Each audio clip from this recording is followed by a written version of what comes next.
যদি জীবনে কিছু ভেঙে পড়ে তাহলে নিরাশ হয়ে পড়বেন না, নিজের সাহস হারাবেন না। ধনাত্মক দৃষ্টিভঙ্গি দিয়ে দেখতে চেষ্টা করুন। মনে করুন নিয়তি নিশ্চয়ই আপনার জন্য আরো ভালো কিছু ভেবে রেখেছে, যা ভবিষ্যতে আপনার প্রতীক্ষা করছে। ধনাত্মক চিন্তা ভাবনা করতে থাকুন, তারপর দেখবেন শ্রেষ্ঠ রচনা নিজেই তৈরি হবে। রাধা রাধা। নমস্কার বন্ধুরা, অমন মোটিভেশন চ্যানেলে আপনাদের সকলকে অসংখ্য ধন্যবাদ। আজকের এই ভিডিও থেকে ভগবান শ্রীকৃষ্ণের মূল্যবান কিছু উপদেশ জানতে পারবেন। এই মূল্যবান উপদেশগুলো আপনাদের কাজে লাগিয়ে আপনার জীবনে সফলতা অর্জন করতে পারবেন। তাই আজকের এই ভিডিওটি অবশ্যই মনোযোগ দিয়ে শুনবেন। আর এই ভিডিও দ্বারা আপনারা যদি উপকৃত হন তাহলে অবশ্যই একটি লাইক করবেন এবং বন্ধুদের সাথে শেয়ার করবেন, তারাও এই ভিডিও থেকে উপকৃত হয়। এবং আপনারা যদি এই চ্যানেলে নতুন থাকেন অবশ্যই চ্যানেলটিকে সাবস্ক্রাইব করবেন এবং বেল বটনে ক্লিক করবেন আরও এরকম ভিডিও দেখার জন্য, এবং কমেন্টে জয় শ্রীকৃষ্ণ লিখবেন। আসুন এই ভিডিওটি শুরু করা যাক। বিষ, এই শব্দটা শুনলেই মনে অনেক কল্পনা জন্ম নেয়। কল্পনা অসহ্যকর তিক্ততার, কল্পনা অত্যন্ত বেদনাদায়ক মৃত্যু। এবার যদি আপনাকে জিজ্ঞেস করা হয় যে সবচেয়ে বিষাক্ত বিষ কোনটা, তাহলে আপনি কি বলবেন? কেউ বলবে সর্পের বিষ, কেউ বলবে কাঁকড়া বিছের, কেউ বলবে কালকেউটের বিষ। কিন্তু না, এই সমস্ত রকম বিষ সেই বিষের সামনে টিকতে পারবে না যাকে আমরা বলে থাকি কানের মধ্যে ঢালা বিষ।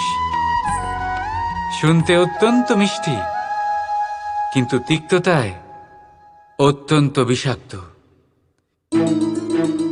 পেটের মধ্যে যাওয়া এই বিষ শুধুমাত্র একটি মানুষের মৃত্যুর কারণ হয়, কেবল একটি। কিন্তু কানের মধ্যে ঢালা এই বিষ একাধিক সম্পর্কের নাশ করতে পারে।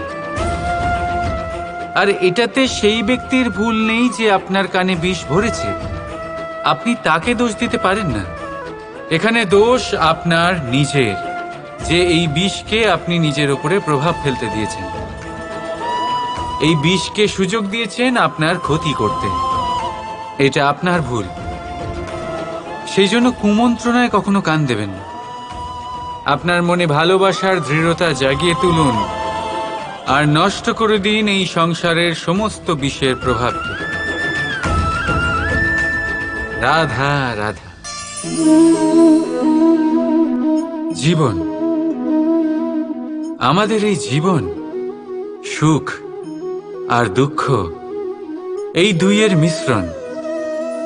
এদের সংমিশ্রণই জীবনের ভারসাম্য বজায় রাখে। এখন এই সুখ,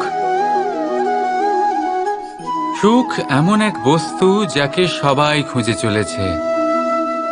দুঃখ এমন এক অনুভূতি যা সবার কাছে আছে। আমাদের প্রত্যেকের জীবনে সুখ আর দুঃখ আসতে থাকবে আর যেতেও থাকবে, এটা অবশ্যই জীবনে থাকবে। কিন্তু সফলতা, এটা সবার জীবনে আসে না। কেন? কারণ এই সফলতা সুখ আর দুঃখের দ্বারা প্রাপ্ত হয় না। সফলতা প্রাপ্ত হয় নিজের উপরে বিশ্বাস করতে থাকলে। আকাশের ওই সূর্যকে দেখুন, সূর্যের বিশ্বাস আছে নিজের উপর যে সে সমস্ত জগৎকে আলোকিত করতে পারবে, নিজের প্রথম রশ্মি দিয়ে অন্ধকারকে দূর করতে পারবে। সূর্য এই বিশ্বাস নিয়েই আসে, আর কিছুক্ষণের মধ্যেই সমস্ত সংসার থেকে অন্ধকারকে বিনাশ করে ফেলে সে। তাহলে মনে রাখবেন, এই সুখের আভাস, এই দুঃখের অনুভূতি আসতেও থাকবে আর যেতেও থাকবে। শুধু নিজের উপরে বিশ্বাস রাখুন, তারপর দেখবেন এই সফলতা আপনার দাস হয়ে থাকবে। রাধা রাধা। এই পুকুর দেখছেন আপনি? পুকুরের জল কখনো প্রবাহিত হয় না, একই স্থানে জমে থাকে, আর সেই কারণে কিছুদিন পর ময়লা হতে শুরু করে। কিন্তু তাও আমরা একে ত্যাগ করি না, আমরা তবুও একে পুজো করি। শুধুমাত্র এই কারণে নয় যে অতীতে সে আমাদের তৃষ্ণা মিটিয়েছে, কিন্তু এই কারণেও যে যদিও বা সে ভবিষ্যতে আমাদের তৃষ্ণা না মেটায়, কিন্তু প্রয়োজন হলে আগুন অবশ্যই নেভাতে পারে। ঠিক সেই রকমই হয় আমাদের সম্পর্ক যা আমরা বহু বছর পরিশ্রম করে তৈরি করি, যে দরকার পড়লে আমাদের সহায়ক হয় কোনো না কোনোভাবে। সেই জন্য সম্মান করতে শিখুন এই সম্পর্কগুলিকে, শিখুন এই সম্পর্কগুলিকে অটুট রাখতে। কথায় কথায় এই সম্পর্কগুলিকে ভেঙে দিতে শিখবেন না। রাধা রাধা। স্বপ্ন, আমরা জীবনে স্বপ্ন দেখতে থাকি, সেটা পূরণ করার পূর্ণ প্রয়াস করে থাকি, কিন্তু এই স্বপ্ন পূরণ না হওয়ার পরিস্থিতিতে আমরা ভেঙে পড়ি, ছিন্ন বিচ্ছিন্ন হই, আর তারপর এই বোঝা আমরা আগামী প্রজন্মের ওপর রীতিমতো চাপিয়ে দিই। আমরা এটাই মনে করি যে আমরা যেটা হতে পারিনি সেটা আমাদের সন্তান অবশ্যই হবে। আমরা যা কখনো পাইনি আমাদের সন্তান অবশ্যই তা পাবে। এটা যে অনুচিত সেটা আমরা ভাবি না, কিন্তু এটা ভুল, আর এই ভুল আমরা সকলেই করে থাকি। সন্তান প্রকৃতি আর পরমাত্মার আশীর্বাদ, ওদের ভেতরে তাদের নিজের একটা অস্তিত্ব লুকিয়ে থাকে, সেটা মন দিয়ে দেখুন তো। আপনি শুধু ওই সন্তানকে জন্ম দিয়েছেন, কিন্তু ওর জীবন আপনার নয়। তাই নিজের সন্তানের সাথে থাকুন, সময় কাটান, ওদেরকে ভালোবাসুন, সবসময় প্রেরণা দিন, কিন্তু প্রেরণা দিন ওর নিজের অস্তিত্বকে বাড়ানোর জন্য, ওর নিজের স্বপ্ন পূরণ করার জন্য, আপনার স্বপ্ন পূরণ করার জন্য নয়। ওদের অস্তিত্বকে পূর্ণাঙ্গে বৃদ্ধি পেতে দিন। রাধা রাধা।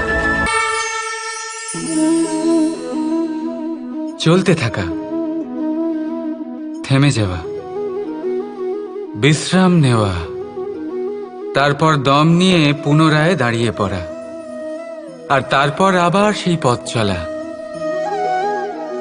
এটা জীবনের অভিন্ন এক অঙ্গ, এটার থেকে আপনি পালাতে পারবেন না। কিন্তু এই অঙ্গকে আপনি নিজের জীবনে কিভাবে প্রয়োগ করবেন, কিভাবে তাকে কাজে লাগাবেন, সেই সিদ্ধান্ত আপনাকে নিতে হবে। যারা হেরে যান তারাও জীবনে থমকে যান, আবার যারা জেতেন তারাও দাঁড়িয়ে পড়েন।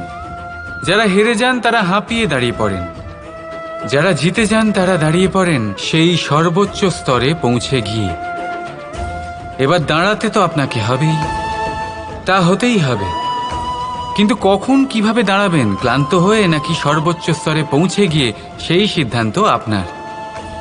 অবশ্যই দাঁড়িয়ে পড়ুন, কিন্তু ক্লান্ত হয়ে নয়, কারণ আপনাকে পুনরায় দাঁড়িয়ে পড়তে হবে, পুনরায় যাত্রাপথে এগোতে হবে এবং সর্বোচ্চ স্তরে পৌঁছতেই হবে।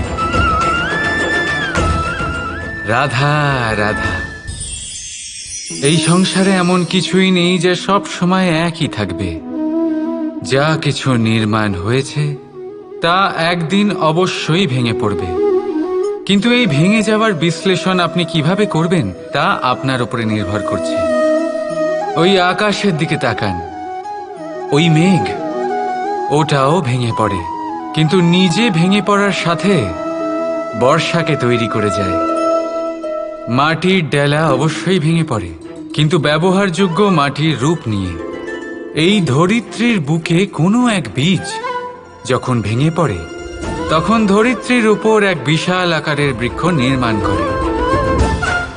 যদি জীবনে কিছু ভেঙে পড়ে তাহলে নিরাশ হয়ে পড়বেন না, নিজের সাহস হারাবেন না, ধনাত্মক দৃষ্টিভঙ্গি দিয়ে দেখতে চেষ্টা করুন।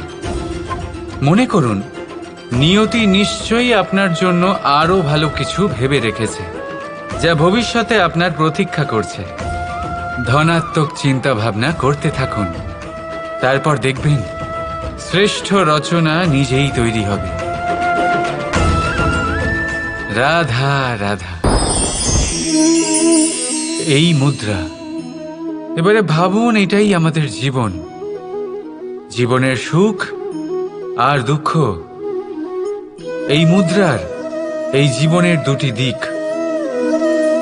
কিন্তু যখনই আমরা ঈশ্বরের কাছে প্রার্থনা করি তখনই আমরা সুখ চাই, আর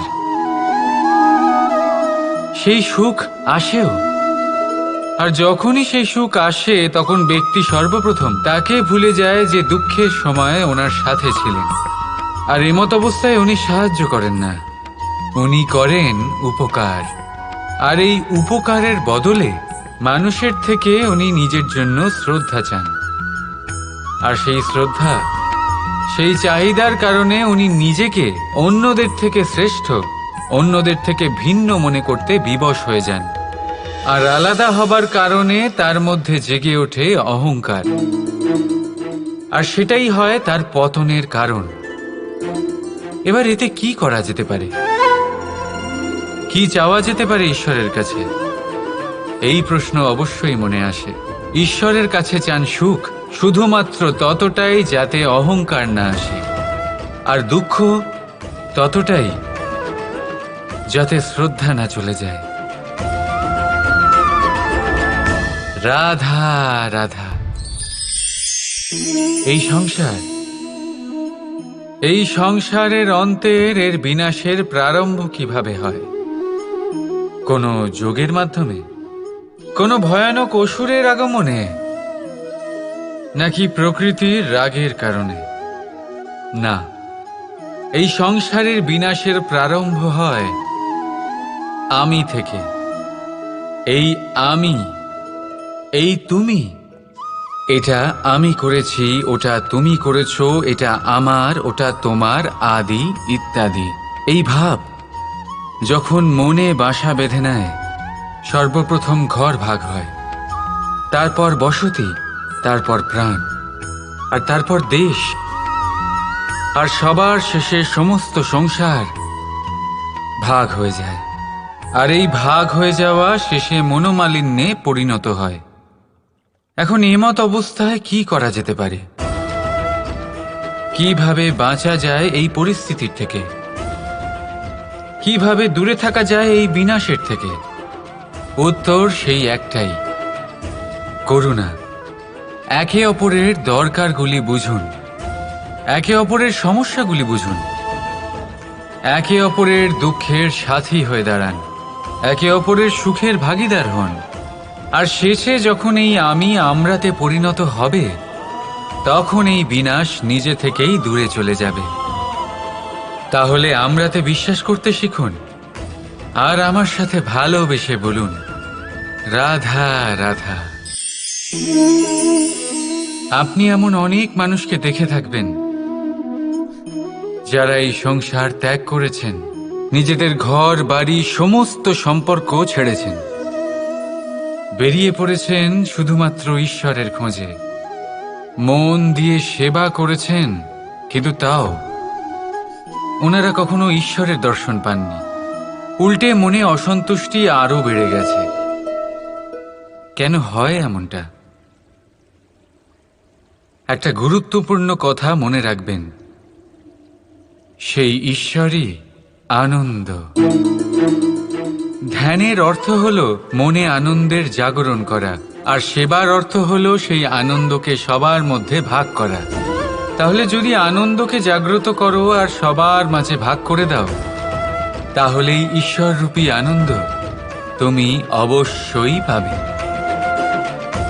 রাধা রাধা।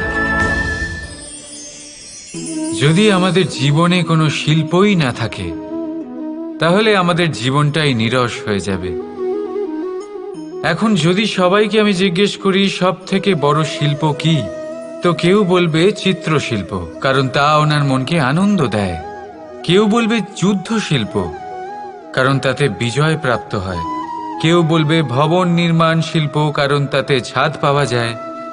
কেউ বলবে সঙ্গীত শিল্প, কেউ বলবে নৃত্য শিল্প, কেউ বলবে অভিনয় শিল্প আদি ইত্যাদি।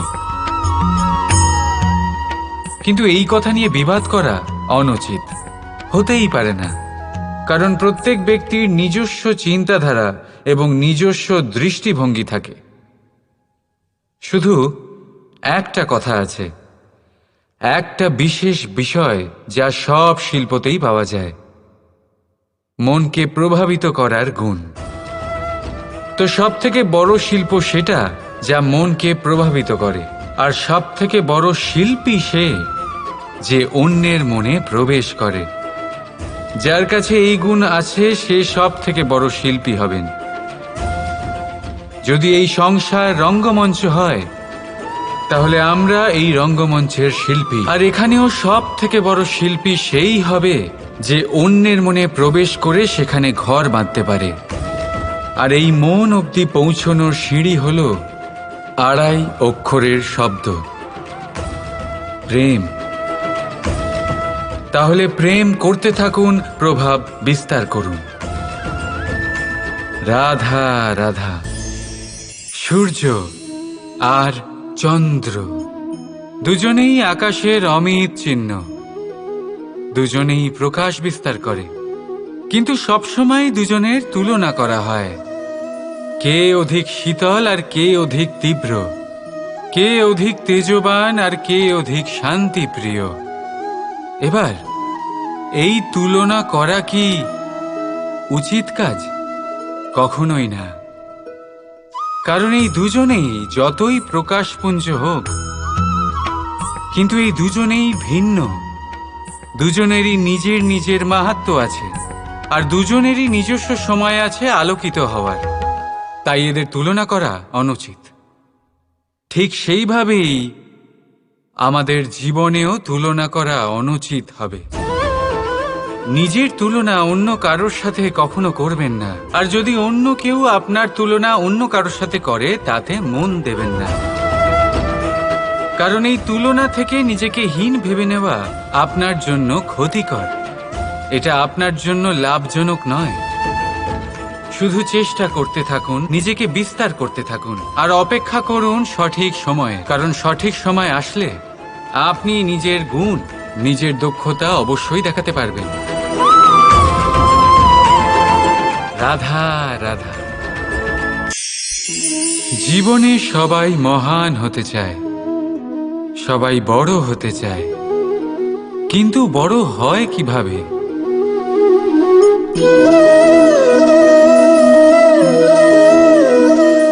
এটা আমার হাতে কি বলুন তো? সর্ষে বীজ? না, এটা হলো বটের বীজ।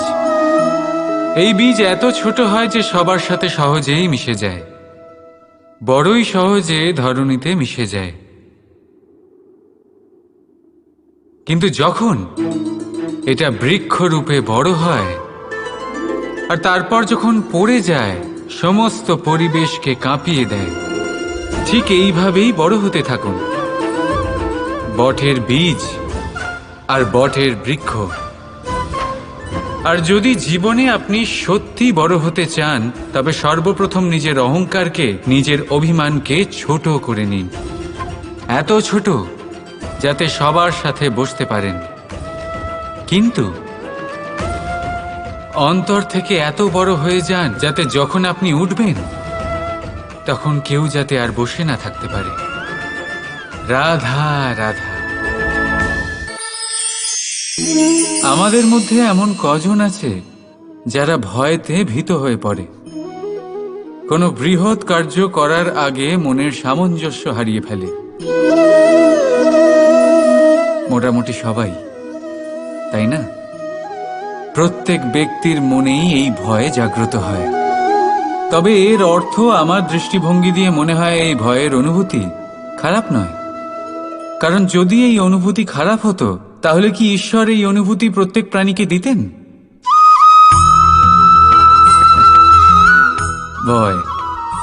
ভয়ের এই অনুভূতি আমাদের জন্য ভালো, অত্যন্ত আবশ্যক।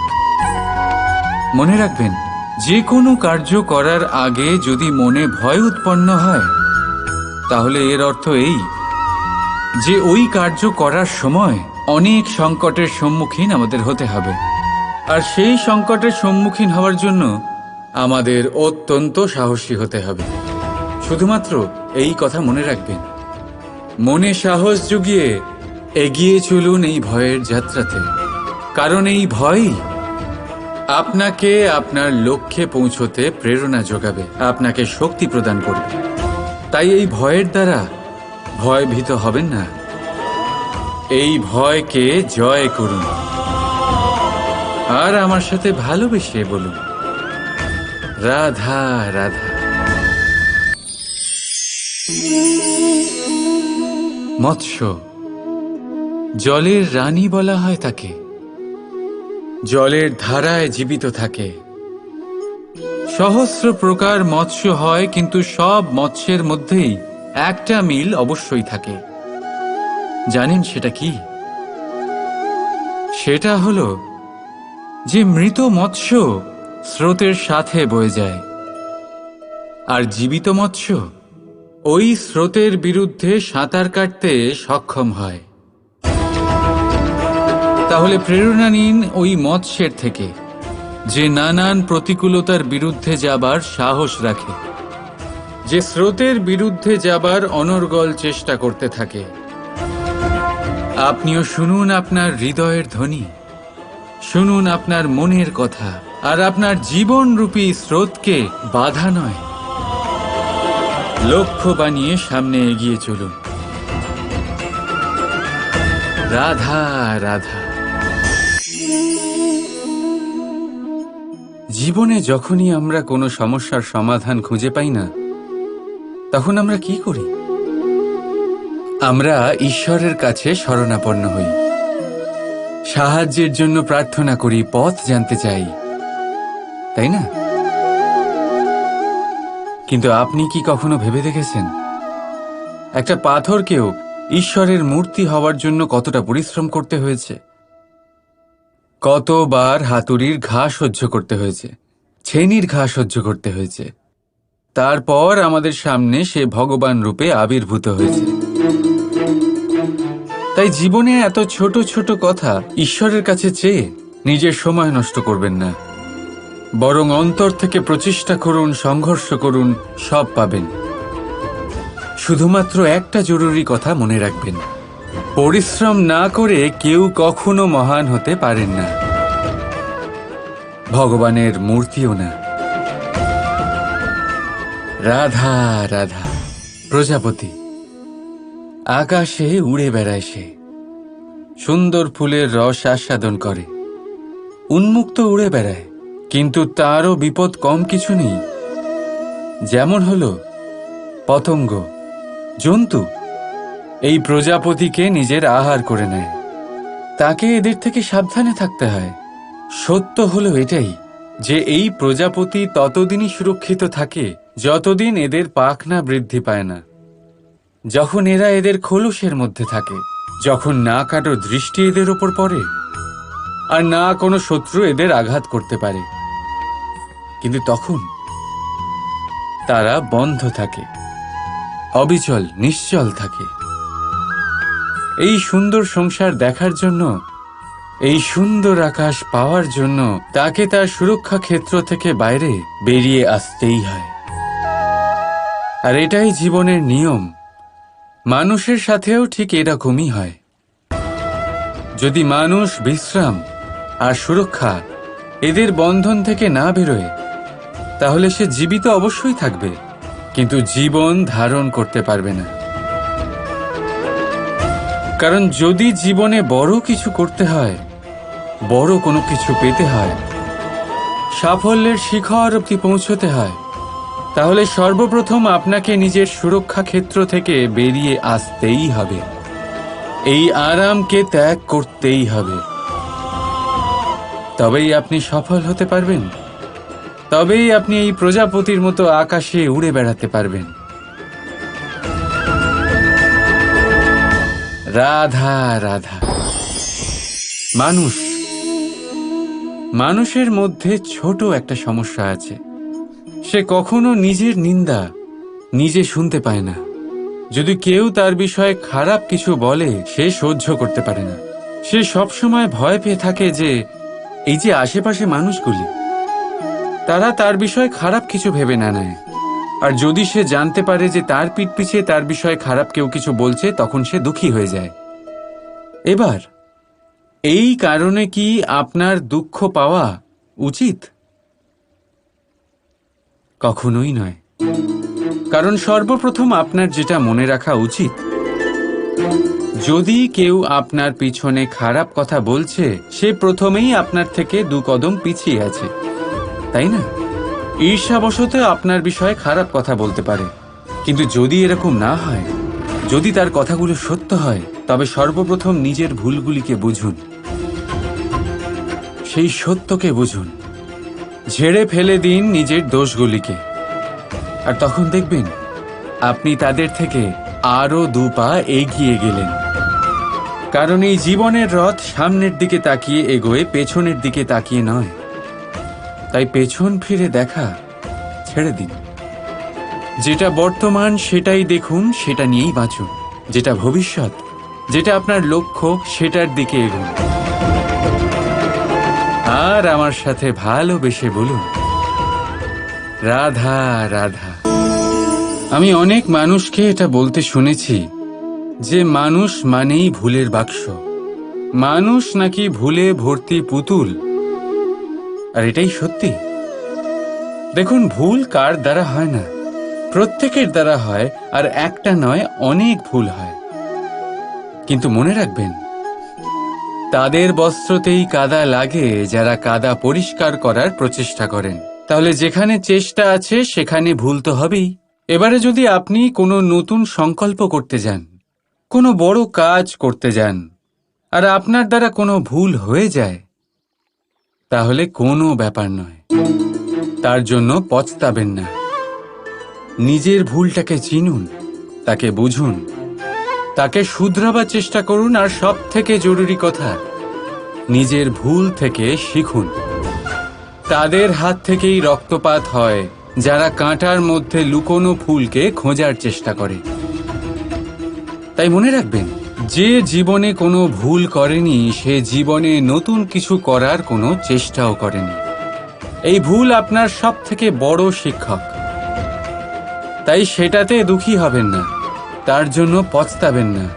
এই ভুলকে সম্ভ্রম করতে শিখুন। তারপর দেখবেন আপনি নিজেকে জীবনে আরো শিখরে নিয়ে যাবেন। রাধা রাধা। এই বৃক্ষ দেখছেন আপনি, কত সবুজে ভরা, কত সুন্দর। এটার শীতল ছায়াতে সুখ পাওয়া যায়। এটার ডালে বসে পাখির আওয়াজ শুনলে সমস্ত ক্লান্তি দূর হয়ে যায়।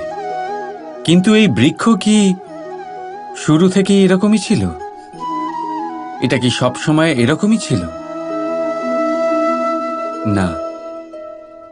প্রত্যেক বছর হেমন্তকালের নির্মম আঘাত একে সহ্য করতে হয়। এর পাতাগুলোকে শুকিয়ে মাটিতে ফেলে দেয়, কিন্তু তবু এই বৃক্ষ অটল দাঁড়িয়ে থাকে। আর তারপর যখন বসন্তকাল উপস্থিত হয়, একে নতুন জীবন দান করে যায়।